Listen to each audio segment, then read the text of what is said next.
నాకు జనగణమన పాడే ప్రతిసారి కూడా అంటే ఏదో జాతీయ గీతం అని గౌరవించడం తప్ప నాకు సర్ర బ్లడ్ బాయిల్ అవుతూ ఉంటుంది. ఈ రోజుకి కూడా మనం ఎవరైనా సరే జనగణమన రాగానే ఛాతీ నిక్కపరుచుకొని జై హింద్ అని కొడుతుంటాం కదా. నిజం తెలిస్తే కొట్టం. నిజంగా చెప్తున్నారా సార్ మీరు? ఎందుకు నన్ను దేశద్రోహి అనుకో, భజన పాట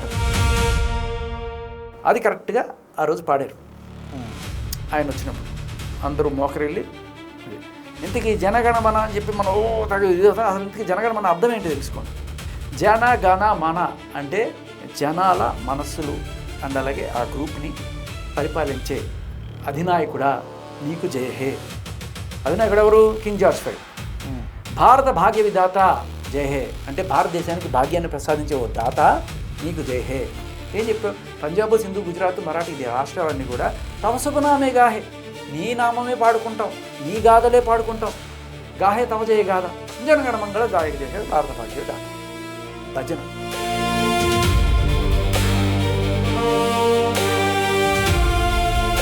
అంటే డైరెక్ట్గా రాయి, నేను నీకోసం రాయను అని చెప్పే దమ్ము లేదు. పిరికి పంద. రవీంద్రనాథ్ ఠాగూర్ ఒక పిరికి పంద. మీరు అన్నదాన్ని బట్టి చూస్తే నిజంగా అంటే ఏదైతే లక్ష్మీదేవిని కానీ సరస్వతీదేవిని కానీ వీళ్ళందరినీ పొగుడుతూ ఈ యొక్క వందే మాత్రంలో ఉంది. సో ఈ విధంగా చూసుకున్నట్లయితే మీరు అన్నదాని ప్రకారం చూసుకున్నట్లయితే నిన్న సోనియా గాంధీ ఏదైతే ఆపండి అనే అంట మాట్లాడుతూ ఉందో, తర్వాత దాన్ని పెద్ద బీజేపీ రచ్చ చేసిందో, ఆ తర్వాత వచ్చేసరికి ఖర్గే గారికి చైర్ కోసం ఇదంతా చేశానంటూ కూడా మళ్ళీ సోనియా గాంధీ కాంగ్రెస్ పార్టీ వివరణ ఇవ్వడం, మొత్తం మీద చూసినట్టయితే అంటే బీజేపీ పార్టీ ఇక్కడ దీన్ని ఒక రకంగా వాడుకుంటుంది అనుకోవాలా? నిజంగా కాంగ్రెస్కి వందే మాత్రం పాడటం ఇష్టం లేక ఆపండి అని చెప్పిందా? సారే జహాసే అత్యాహం అంటే ప్రపంచంలోనే అందరికన్నా గొప్పది అని చెప్పి చెప్తున్నారు కదా. అది గొప్పతనం, అది ప్రైడ్. దీంట్లో ప్రైడ్ ఎక్కడుంది? అడుగుతున్నట్టే ఉంది కదా. సో వందే మాత్రం పెట్టండి, కానీ రాజకీయ కారణాలకు వాడుకోకండి.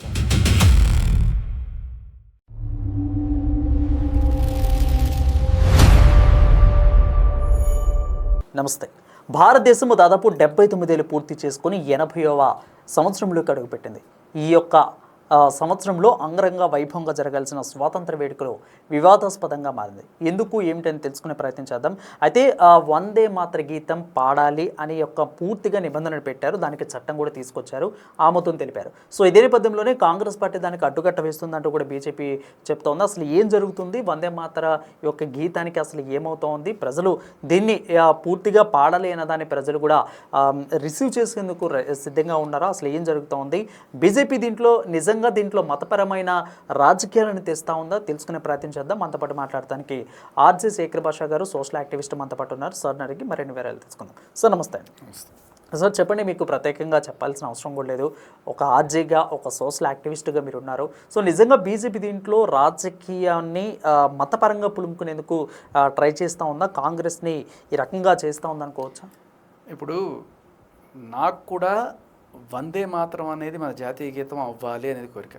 కాకపోతే కొంతమందికి అబ్జెక్షనబుల్గా ఏవైతే ఉన్నాయో, దుర్గామాత, సరస్వతి మాత అనేది అన్ని రిలీజియన్స్కి ఆమోదయోగ్యం కాదని, ఇది ఇప్పుడు కాదు, రాజ్యాంగం పెట్టిన కొత్తల్లో ఎప్పుడైతే జాతీయ గీతం డిస్కషన్ జరిగిందో అప్పుడే వాళ్ళు ఏం చేశారంటే ఏవైతే అబ్జెక్షనబుల్గా ఉన్నాయో మేము మా మతం ప్రకారం వేరే దేవతలు, దేవి దేవతలను మేము కీర్తించాం కాబట్టి అన్నప్పుడు అది తొలగించి మిగతాది పెట్టారు. అయినా కూడా దాన్ని జాతీయ గీతం చేయకపోవడానికి కారణం ఆ స్టాంజర్స్. జాతీయ గీతం కావడానికి 3 కంటెస్ట్ చేశాయి. ఒకటి జనగణమన, ఇంకొకటి వందే మాత్రం, ఇంకొకటి సారే జహాసే అచ్చా.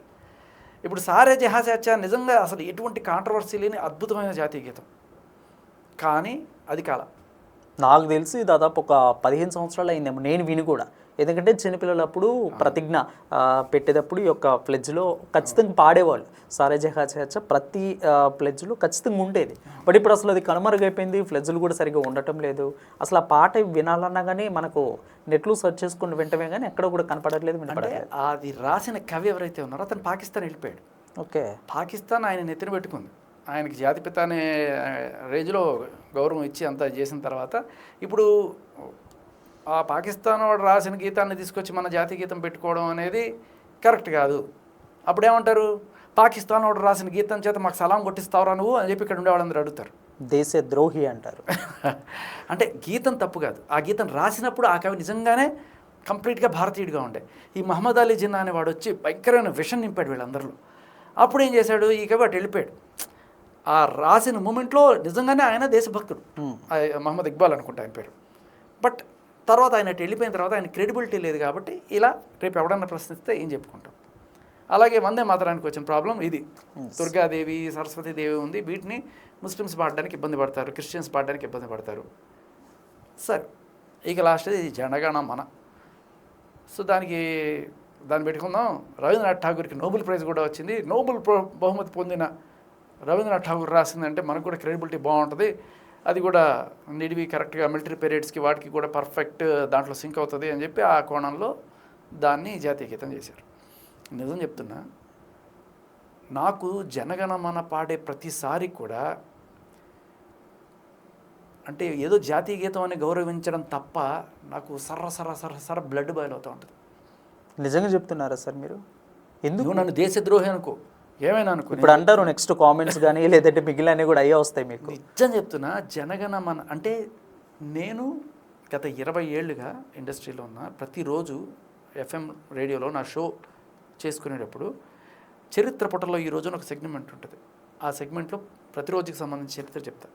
అలా ఎప్పుడైతే వందే మాతరం గురించి వచ్చినప్పుడు, జనగణమన గురించి వచ్చినప్పుడు, వాడి గురించి డీప్గా స్టడీ చేసినప్పుడు నాకు తెలిసిన ఇదేం తెలుసా, ఈ రోజుకి కూడా మనం ఎవరైనా సరే జనగణమన రాగానే ఛాతీ నిక్కబరుచుకొని జై హింద్ అని కొడుతుంటాం కదా. నిజం తెలిస్తే నువ్వు కొట్టవు. ఒక బ్రిటిష్ వాడు వెళ్ళిపోయిన తర్వాత కూడా ఆడికి సలాం కొడుతున్నావురా నువ్వు అనే విషయం నీకు తెలియదు. ఎలా హౌ సార్? జనగణమన రాసింది రవీంద్రనాథ్ ఠాగూర్ ఎందుకోసం రాశాడు తెలుసా?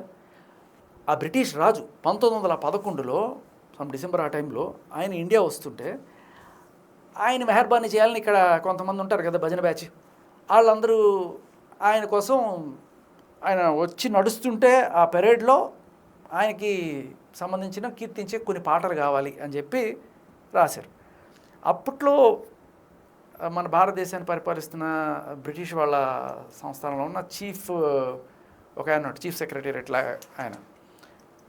ఆయన రవీంద్రనాథ్ ఠాగూర్ బంధువైన ఆర్ సమ్ క్లోజ్ ఫ్రెండ్ అయిన అశుతోష్ ముఖర్జీ అనే ఆయనకి చెప్పాడు, ఇట్లా ఎవరైనా ఉంటే చూడండి.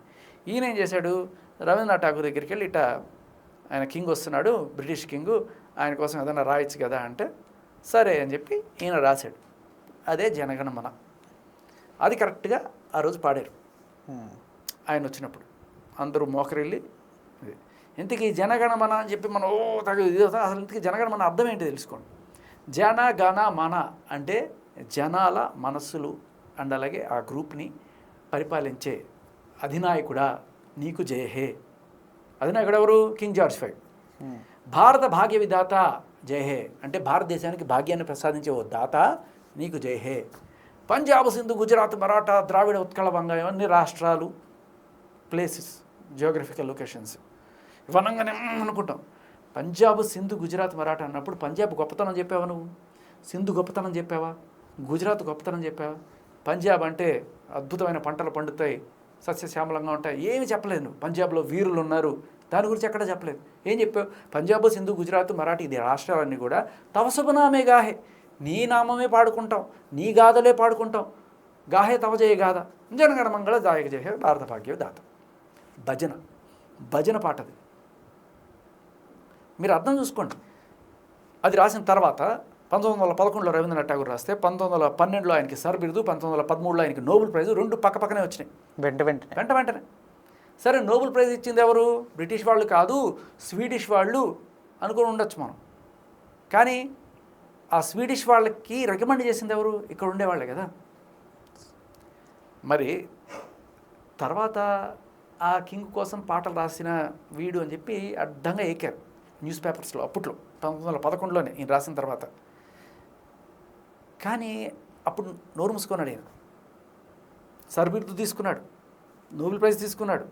15 ఏళ్ల తర్వాత ఎప్పుడో జలియన్ వాలాబాగ్లో అటాక్ జరిగి ఆ 1600 మంది చనిపోతే అప్పుడు నాకు ఈ సర్ బిరుదు అక్కర్లేదు పోండి అని చెప్పి వెనక్కి ఇచ్చేసాడు. మరి నోబెల్ ప్రైజ్ ఎందుకు పెట్టుకున్నావు? అది వెనక్కి లేకపోయావా? సర్ బిరుదు ఏముంది, నోబెల్ ప్రైజ్ వెనక్కి ఇచ్చేస్తే అంతర్జాతీయంగా చర్చ జరిగేది కదా. అరే, ఒకడు నోబెల్ ప్రైజ్ వెనక్కి ఇచ్చేసాడు అంటే ఇంటర్నేషనల్ మ్యాగజైన్స్లో, ఇంటర్నేషనల్ మీడియాలో ఎందుకు ఇచ్చాడు? అంటే బ్రిటిష్ వాళ్ళు ఇంత దారుణం చేస్తున్నారు అనే ఇది వస్తుంది కదా. ఎక్కడ నీ దేశభక్తి? ఏం చేసావు? నీ సార్ మీరు తీసుకొచ్చి ఇచ్చేసావు అంటచ్చు. ఎవరికి కావాలి? 4 తీసుకోవడానికే. నువ్వు నిజంగా ఇది చేసి ఉండాల్సింది కదా. సరే, అది కూడా 15 ఏళ్ల తర్వాత వచ్చి అసలు మీరు అందరూ అనుకుంటున్నారు జనగణమన నేను రాసింది కింగ్ జార్జ్ 5 కోసం కాదు. వాళ్ళు అడిగినప్పుడు నేనేమన్నా ఫూల్నే అలా రాయడానికి? వాళ్ళకి రాస్తున్నట్టే రాసి మనల్ని మన దీనికోసం రాశాను. నేను వాళ్ళని చీట్ చేశాను, బ్రిటిష్ వాళ్ళని చీట్ చేశాను. నిజానికి ఈ గీతం భాగ్య విధాత అంటే ఎవరు? నేను దేవుడి గురించి చెప్తున్నాను అని చెప్పాడు. అంటే బ్రిటిష్ వాళ్ళని చీట్ చేసి గీతం రాశానని ఆయనే ఒప్పుకున్నాడు. అంటే డైరెక్ట్గా రాయి, నేను నీకోసం రాయను అని చెప్పే దమ్ము లేదు. పిరికి పంద. రవీంద్రనాథ్ ఠాగూర్ ఒక పిరికి పంద. ఆ పిరికి పంద ఇవాళ అదే 15 ఏళ్ల తర్వాత రాసిన 15 ఏళ్ల తర్వాత వివరణ ఇస్తాడు, నేను ఆయన కోసం రాయలేదని. ఆ రోజు చెప్పే దమ్ము లేదు. ఎందుకు? నీకు సర్బిరుది కావాలి, నోబెల్ ప్రైజ్ కావాలి, వీటన్నిటికీ ఇది చేసుకొని ఫైనల్గా ఎప్పుడైతే జనాలందరూ తిరగబడి ఇంత దారుణం జరిగిపోయింది, బ్రిటిష్ వాళ్ళకి చెంచాగిరి కాసే నువ్వా అని చెప్పి వేసుకుంటున్నప్పుడు ఆయన ఏదో కవరప్ చేసుకున్నాడు అనమాట. సో నిజంగా ఆయన గనక భారతదేశం కోసమే రాసి ఉంటే అది ఆ రాజు వచ్చినప్పుడు వాడి కోసం మోకరిల్లు పాడేవాళ్ళం కాదు. ఆయన తర్వాత వివరణ ఇచ్చాడు కదా, ఆయన చెప్పాడు కదా అంటారు. ఆయన ఎప్పుడు చెప్పాడు? 15 ఏళ్ల తర్వాత చెప్పాడు. 15 ఏళ్ళు పట్టింది వివరణ ఇవ్వడానికి. అంత అవసరం లేదు. సింపుల్. నేను అడుగుతా, సరే నువ్వు మన దేశం కోసమే రాసావు, కానీ మొట్టమొదటి దాన్ని పాడింది ఎక్కడా? బ్రిటిష్ రాజుకి సలాం చేస్తూ ఆయన ముందు పాడారు. అండ్ నువ్వు ఎందుకు రాసావు పాట? అశుతోష్ ముఖర్జీ అనేవాడు, నేను అబద్ధం చెప్పట్లా, మీకు ఇప్పుడే మీరు గూగుల్ కానీ చాట్ జీపీటీ కానీ మీరు అడిగి చూడండి, రవీంద్రనాథ్ ఠాగూర్ జనగణమన ఎందుకు రాశాడు, ఎవరి కోసం రాశాడు, ఎవరు చెప్తే రాశాడు వినండి. రవీంద్రనాథ్ ఠాగూర్ జనగణమన గీతాన్ని ఎందుకు, ఎవరి కోసం, ఎవరి ప్రోద్బలంతో రాశారనే అంశంపై స్పష్టమైన చారిత్రక ఆధారాలు ఉన్నాయి. 1. ఎవరు చెప్తే రాశారు? ఎలాంటి సందర్భంలో రాయాల్సి వచ్చింది? 1911లో బ్రిటిష్ చక్రవర్తి జార్జ్ ఐదో భారతదేశ పర్యటనకు వచ్చినప్పుడు ఆయనను స్తుతిస్తూ ఒక స్వాగత గీతం రాయాలని బ్రిటిష్ ప్రభుత్వంలో ఉన్నతాధికారిగా పనిచేస్తున్న ఠాగూర్ స్నేహితుడొకరు రవీంద్రనాథ్ ఠాగూర్ను కోరారు. ఒక విదేశీ పాలకుడిని పొగుడుతూ పాట రాయమనే సరికి ఠాగూర్ తీవ్రమైన మానసిక ఘర్షణకు లోనయ్యారు. 2. ఎవరి కోసం రాశారు? బ్రిటిష్ రాజును పొగడటానికి బదులుగా ఠాగూర్ ఈ గీతాన్ని భారతదేశ భాగ్య విధాత అయిన సర్వశక్తిమంతుడైన పరమాత్మకు, దైవశక్తికి మరియు యావత్ భారత ప్రజానీకానికి అంకితంగా రాశారు. ఠాగూర్ భావనలో భారత భాగ్య విధాత అంటే యుగయుగాలుగా భారత ప్రయాణాన్ని నడిపిస్తున్న విశ్వశక్తియే తప్ప ఏ నరమాత్రుడైన. అంటే బ్రిటిష్ రాజుని ఆయన చీట్ చేసి అలా రాశాడా?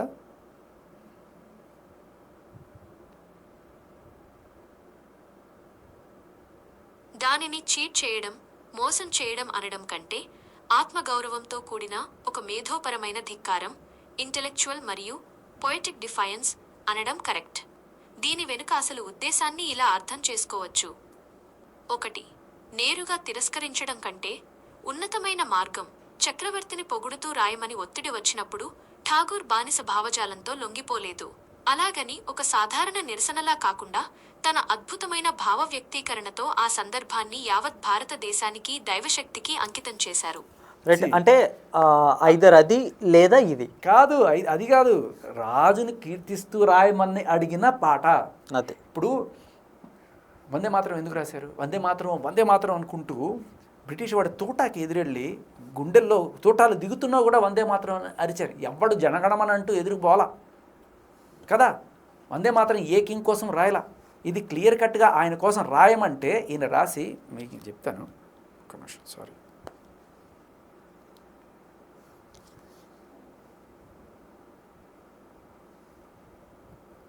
అమ్మా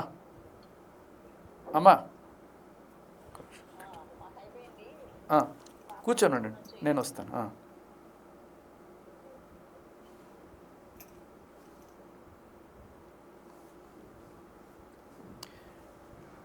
ఆయన 1911లో రాశాడు కదా. ఈ విశ్లేషణ ఆయన ఎప్పుడు ఇచ్చాడు?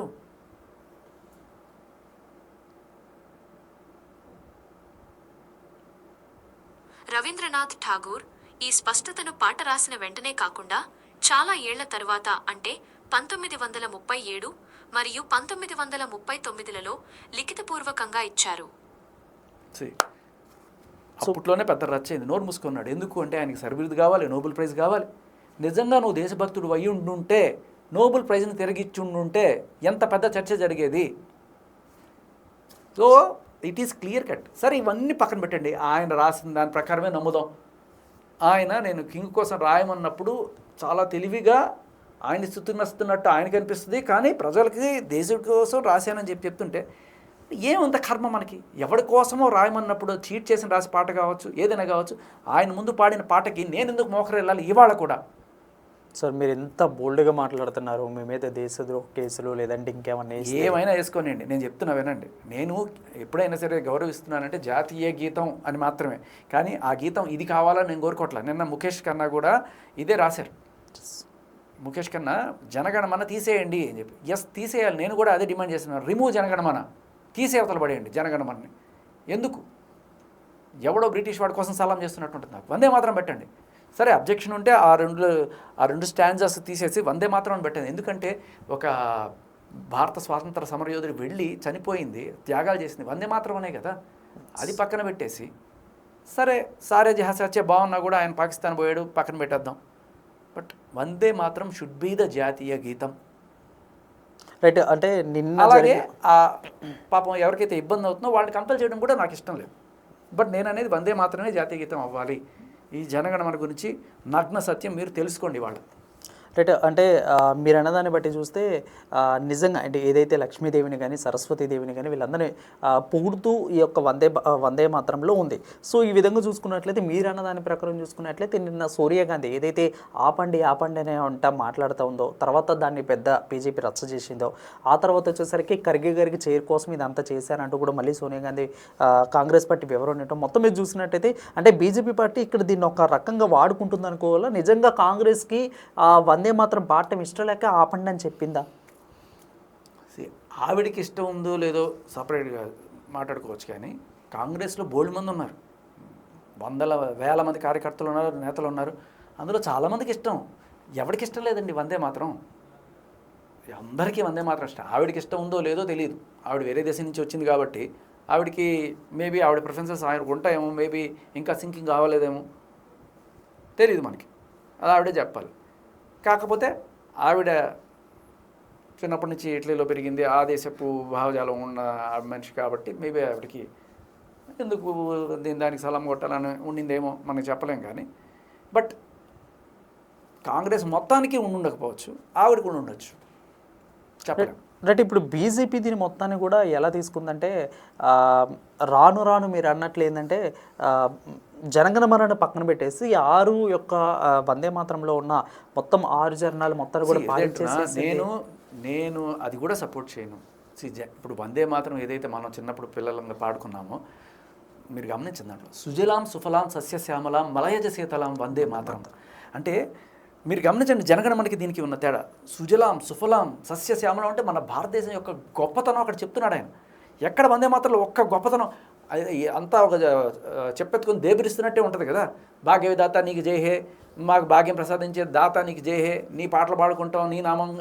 ఎక్కడ దేశానికి సంబంధించి ఒక వీరుడు గురించో మనిషి గురించో ఒక జోగ్రఫికల్ ప్లేస్ గురించో దాని గొప్పతనం ఎక్కడ చెప్పావు? జాతీయ గీతం అంటే ఏంటి? మనకు గర్వకారణంగా ఉండాలి కదా. ఇది కదా గర్వకారణం. సుజలాం సుఫలాం మలయజ శీతలాం సస్యశ్యామలాం, అది గొప్పతనం. సారే జహాసే అత్యాహం అంటే ప్రపంచంలోనే అందరికన్నా గొప్పది అని చెప్తున్నారు కదా. అది గొప్పతనం, అది ప్రైడ్. దీంట్లో ప్రైడ్ ఎక్కడుంది? అడుగుతున్నట్టే ఉంది కదా.